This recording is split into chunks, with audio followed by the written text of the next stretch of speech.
And welcome back to Teacher Jeff 40K. Today I've got something special for you. So I have recently put up some videos about previous codexes, some of the older stuff that I found in my collection, and I managed to find I believe this is 3rd edition, the 3rd edition Warhammer 40K rulebook. It is still almost as thick as a brick.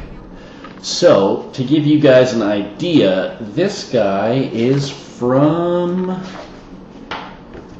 what's the copyright date here? 1999. There you go. So this is literally from last century. I know that's not that long ago, but this is almost 20 years old. So, I thought it'd be kind of cool to take a look back at some of the stuff in here. A lot of it is very similar to some of the codexes I've shown before, my Space Marine codexes from 3rd edition, the Tau, and the Orc codex as well. But there's some really interesting stuff in here that I wanted to look over. And particularly, too, I found this slotted in here as a piece of paper. And you can see a rough outline of a flamer template. And it said, why is that in there? And in the old rule book, they gave you a page with the different templates on them. And these are to scale. So you could have used a piece of paper like I did and tried to make the small blast, the big blast, and the flamer template. And you could fail at it. So I obviously didn't use these ones. I think a friend of mine had the templates, so we just ended up using those. But kind of cool to find that in there.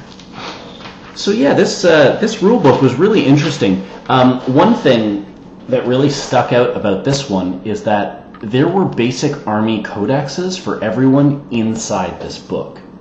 So I'll show you what I mean. You had all the the rules and stuff that you would normally have in the rule book concerning vehicles and that sort of stuff. There's a large lore section. I'll go into some of that too, and how to organize your army, different types of terrain. But as an example, here is the Space Marines. So this is a Space Marine codex, and at the front of the codex you have ranged weapons summary, all that stuff, ordnance things, hand-to-hand weapons, that sort of stuff. But then they also gave you the stat sheets for everybody, which is really cool. So you could search through this. You didn't necessarily have to have a codex right away. So to give you an idea of sort of where this came from, I may have mentioned it in a previous video, but a friend of mine bought one of the starter sets that came with 2 armies back in Christmas by him buying it, I mean his parents bought it for him. This is a long time ago. I think we were maybe 10 at the time, and we didn't know what the hell was going on, but he got the starter set, which came with some Space Marines and some Dark Eldar. So, of course, naturally, he gravitated towards the Space Marines because he thought they looked cooler, and they were easier to paint, too. And he asked me if I wanted to play as the Dark Eldar, and I said no. Nothing against the Dark Eldar. I don't know, I didn't like the look of them when I was 10 years old. I wanted the more heavier, bulkier, more armored-looking guys, I ended up going with Orcs, though, at that time, instead of Space Marines. But this was really cool. So I think this has been handed down from a friend of mine at some point. He got the starter set for Christmas, and this came with it, along with some little pieces of terrain, some tank traps, some trees. I don't know if any of you remember those long red sticks. I think they were either 12 or 18 inches long, and you use them as measuring sticks. They gave you everything in that kit, which was really, really cool. This guy happened to survive. So to give you an idea, look, the bindings have kind of come apart here. This guy is old. This guy has been very, very used, but it's still intact. So I wanted to take you through some of the cool stuff you'll find in here. Now, like a lot of the other codexes, or the older codexes rather that I went through, this book had a really cool section about making your own stuff. And I loved that about Games Workshop back in the day. They had these little sections. So, of course, they showed you the stuff here. There we go. This stuff here. So that stuff you could buy from Games Workshop at the time. You could buy those ruins. But they also showed you how to make, see at the bottom there, you've got a crater. How to make a crater out of plasticine, or polystyrene, excuse me. And then also over on this side, you can cut a can open and make like a bunker. Very easy ways to make like lakes, chicken wire, that sort of stuff, using straws and cans to make like industrial complex buildings, that sort of thing. And I thought that was really neat. And these were the things, well, I didn't, I never really got to the point. Of course, being 10 years old, I don't have the patience nor, the dexterity to actually put something together like this. But it got my mind moving. It got things flowing in terms of how to make my own stuff. And right from the get-go, I was encouraged by the makers of the game to just get creative. And I thought that was really neat. So this for me was one of my favorite sections of the book to look through, because they showed you the before and after stuff, which I thought was really cool. Because when you see it after, it's kind of intimidating if you don't know what goes into making something. So I'll give the example here of that little ruin there. That looks really good, that little corner piece. Now pretend you haven't seen, the cardboard there. This looks really cool, and it's kind of daunting. You're like, how do you get that, the rocky effect on there? How does that work? What do you do? And then you see this, and you see it's that easy. It's 3 pieces of cardboard, and then maybe some texture paint, and like a couple of highlights. It's really easy to do.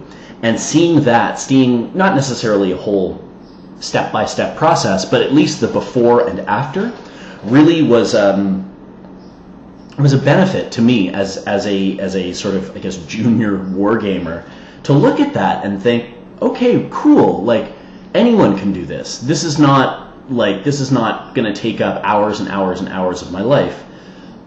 Little did I know it would later on. But what I meant was, as a 10-year-old, it's like it shows you, okay, you can mess around with this stuff, and especially too as an orc player, being able to just go in there and just customize whatever you want. So I took the opportunity the moment I got a bunch of my orc models. I started cutting hands off and putting things on top there, just changing things around, that sort of thing. And so I really, really like that. This one too is really neat. See that little ball with spikes coming out of it? Apparently that's toothpicks. Isn't that cool? It's an alien plant made of polystyrene and cocktail sticks. Cocktail sticks, I imagine, is a British term for toothpicks, I guess, because you use it for like little cocktail, cocktail snacks, I guess, like, I don't know, shrimp or something. Anyhow, if anyone out there in Britain wants to shine a light on that, that'd be great, because I've never heard cocktail sticks before. I just think toothpicks. Anyhow, it's so easy to make, and I think seeing this again, that little ball with all the spikes coming out of it, I think I'm going to make one of those. It looks really neat. All you got to do is get a ball of styrofoam and just put toothpicks in it. So yeah, they had a cool section on that, and then the next page was just on wargaming tables, and it showed some finished products of some of the stuff people have made. So like a desert. This one I thought was really cool. I don't think it would work in today's game just because there's very little line of sight blocking terrain, but I like that little outpost. It reminds me of The Thing, if you've ever seen that movie. That movie rocks. Not the more recent one, but the one with Kurt Russell from the 80s. Really good movie. But yeah, very, very remote research station in the middle of the Arctic. Super cool. Anyhow, yeah, they showed you some really, really cool stuff. But I think, too, what I wanted to do was show some of you guys the old school art that they used to have. And some of these looked really cool. You might recognize some of these images. You've probably seen them on the internet and stuff. But there was one artist, and you'd recognize his stuff anywhere. I'm not sure the artist's name, but this is very much his style, this sort of chunky, very chunky. I don't know how else to describe it. He does faces in a certain way. I'm going to try and find an image here for you of a guy's face done by the same artist, because he really does a good job. And it kind of, I don't know, it made the world of 40K come to life in a way that probably should have been scarring to a 10-year-old, but it wasn't. But it was, yeah, really, really cool stuff. And they had, again, all the stuff from all the different armies, and the rules to play. Yeah, here. Okay, good. See, these faces, he'd do these ultra detailed and almost like they'd be like veiny and like creased and just really, really intense. So it's very, very captivating. Here's another one right here, right in the middle, so explaining the Astronomicon and these psychers who are getting drained of all their power so that people can travel through the warp. So yeah, it's really cool. Really neat stuff. And yeah, a lot of the images too, you'll notice, are all in black and white. So there's very little color in these codexes at all, which was kind of cool. And this is a neat little play on hear no evil, see no evil, speak no evil. Listen not to the alien, look not upon the alien, speak not unto the alien.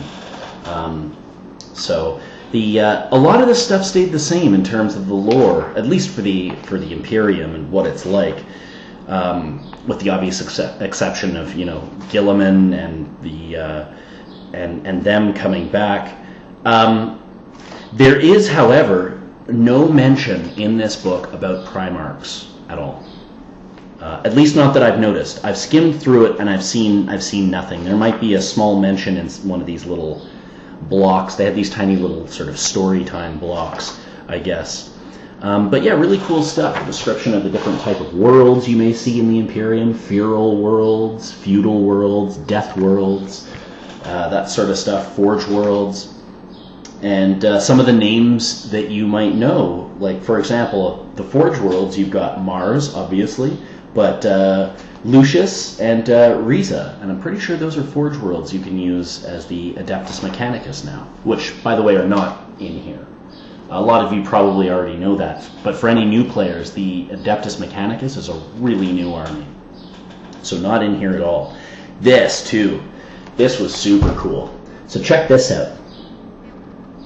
So, you can see down here you have a Kroot warrior. This is before the Tau existed, by the way. This is about a couple of years before they came out. So the Kroot warrior was one of those things they just used in reference to other stuff that exists in the galaxy. There was no army entry for Kroot warriors, nothing like that. And you can see they have kind of changed a bit. Their faces are flatter in this incarnation. And the coolest thing, right next to the Kroot warrior, it's marked unknown next to a super old school Necron warrior. And then this, all the way at the other side, I can't reach there. There's my other pinky. There you go. That little like ball with tentacles. I want to play that army. That looks neat. That looks really neat. And then of course you have other stuff like the Tyranids, the Orcs, and the Eldar, which have remained largely unchanged. I mean, except for some of the models and things like that. But there was also a section in the middle. Oh, perfect image. Look at this. This is the same artist I was talking about. So this is a Space Marine holding the hilt of his sword. And just the intensity and sternness of that face. But yeah, they went through the different armies too on the other side. So you've got the Imperial Guard, the old Ogryn models. You can see that the Leman Russ is pretty much the same thing. Some of the troops are different. And yeah, so some of the troops you can see are different. Look at the Acadians. Look at those guys. That guy's holding a flamethrower, by the way, which is that thing with the sort of yellow radish coming out of it. You can see chimeras are pretty much the same, and here's a guy with a great hat. Yeah, all sorts of cool stuff. So yeah, you had more. They showed some Catachan jungle fighters, some Mordians, some Valhallans, Talarn, all the different types. And originally, when they released those squads, they'd typically be in squads of 10, and they were all metal. And you didn't really have a choice as to what you equipped them with. So the Talarn Desert Raiders, I believe, yeah, you get a melt-a-gun. And if you don't want a melt-a-gun, too bad. You're getting a melt-a-gun. Yeah, and then, oh, here we've got the Space Marines. I won't show you too much of this because you can see it in the Space Marine Codex that I showed you. But there are a few pages. And there's this sort of crossover where this is going from between models. So you've got this guy here, the Imperial Fist. This is an old school Space Marine. But then right above, the Black Templar looks a little more modern. You can tell by the bolter he's holding that it's one of the more modern models. So there was sort of a transition happening at this time. The Space Marines that you got in the kit that this came with were the more modern ones. The ones, they're not exactly the ones, the tactical Marines that we have today, but they're like a hair shy of being the exact same. It came with a land speeder too, but no options. You get a heavy bolter, and that's that.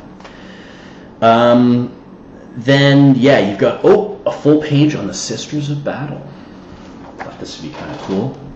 Looks like the Sisters of Battle are probably going to get updated, so a lot of you probably recognize these models because they haven't been updated since before this book came out. So you've got a lot of the same stuff. The Sister with the bolter and the heavy flamer and all that jazz. And they remain largely the same. I always loved the Sister of Battle with the heavy bolter. She looks really badass with that just like big chain link feed of bolter goodness, which was kind of cool. And then you had Tyranids. So these Tyranids are pretty old too. I'll show you this. Check out this Hormigon. Holy crap. Looks a lot like Aliens, doesn't it? Yeah, and then some of this older stuff too. You can see it. Gene Stealers are pretty much the same. But the Warriors, they look almost silly. You know, those big paw hands and like the knives. They look like actual swords. They don't look like, you know, bioweapons or anything, like the big claws that they have now. They just look like these weird, clumsy swords. Farseer, I just literally picked the word off the page. Eldar look virtually the same. Warwalkers, the Warp Spider kit is the same. The jet bikes and all that jazz, they're all the same. Pretty much. I think the Guardian kit has been changed. The Dark Reapers look hilarious in this. Look, check this out. Look at those hats. Does that inspire fear? I don't know. Anyhow, some of these guys are kind of funny. The Orcs, too. Old school Orc kit. Look at this guy. Looks kind of dumpy and silly. One of my favorites. You can see it in there. He's got his mouth wide open. He looks almost goblin-y. They were a little smaller back then. And this is just sort of before they released the new Orc kits as well. So a lot of this stuff, a lot of this stuff was dated when this book came out. They were just in the process of releasing some new kits, some plastic kits for the first time. Very often you had metal-only kits. So this changed things. So you've got an old-school Bloodthirster here, a Berserker. There's Karn the Betrayer up there. All sorts of cool stuff. And, oh yeah, Hellbrutes for Chaos. Those weren't a thing. It was a Chaos Dreadnought. So it looked like a Dreadnought, but with some Chaosy influence. You can see him right there. There he is. He's got a big claw and a plasma cannon, I think, with a skull on it, because it's Chaos. That's what I loved about Chaos. You know, it's like Space Marines have a bunch of skulls on them, and Chaos is just more skulls. The Noise Marines, by the way, look awesome. I would love it if they just re-released these. You've got to check these guys out. It looks like they're carrying just a bunch of electric guitars. That is so awesome. I'd love to find a way to get my hands on a kit like that. I don't even play Chaos. I love those models. Those are hilarious. the faces, like they're laughing, rocking out. One of them's got his tongue hanging out. They got speakers, like amplifiers in their backpacks, and it just looks like a mix between a machine gun and an electric guitar. It's great. And then they had the Dark Eldar stuff, which is largely unchanged and actually really dated and kind of ugly, in my opinion. But yeah, they needed an update, and I think they got it. Anyhow, you had all the army rosters in here too, which was really cool.